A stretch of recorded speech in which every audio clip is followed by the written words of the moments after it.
संभाल नहीं, जैसे शक्ति मिले अपने ही क्यों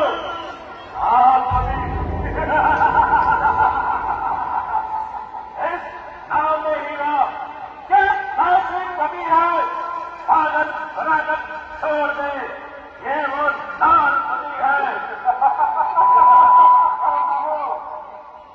जिंदगी का मजा उसी के साथ है, मैं जाऊं है तेरा, अरे तेरी हो ना हो, अरे खाना भी है हराम, जो पसंद है क्यों ना हो।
ऐसा घोर पाप, ऐसा अत्याचार किसने किया?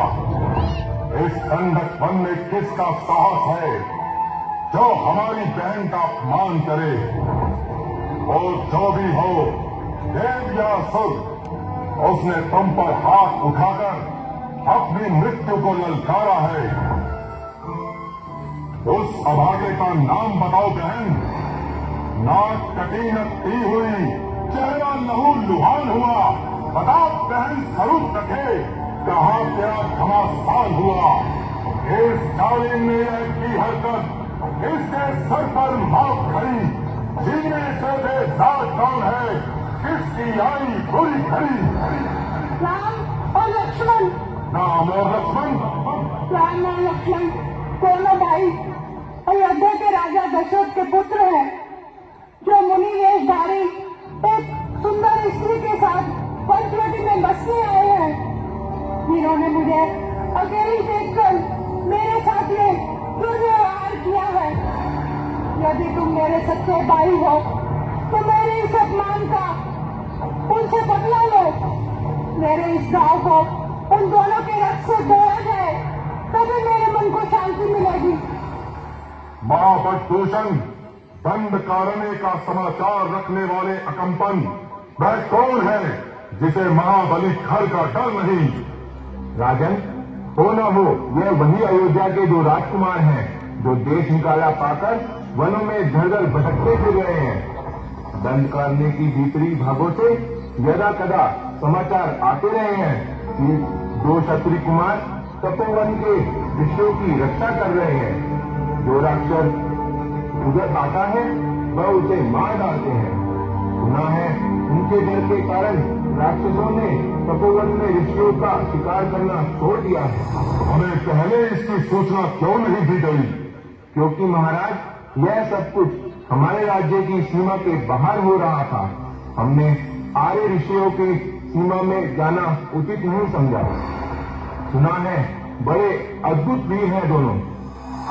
कुछ वर्ष पहले जो विराट राक्षस का वध हुआ था वह उन्होंने ही किया था। क्या कहा? महाबली विराट को मारा? बड़े आश्चर्य की बात है। इसीलिए उनकी उद्दंडता बढ़ गई है महाराज, और वह जनास्थान की सीमा में आकर फंस गए हैं। अर्थात हमें चुनौती दे रहे हैं। इसलिए उन्होंने हमारी बहन का अपमान किया है।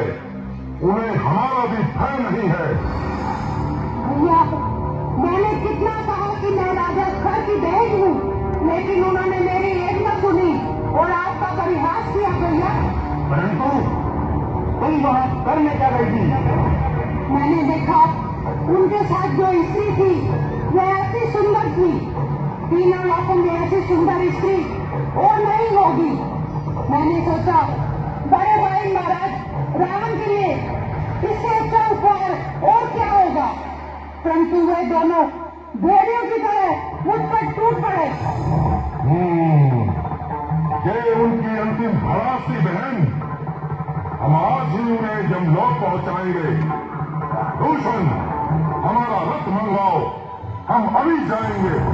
महाराज, केवल 2 मनुष्यों को मारने के लिए आप स्वयं जाएंगे तो ऐसा लगेगा कि जैसे कोई हाथी एक चींटी मारने जा रहा है।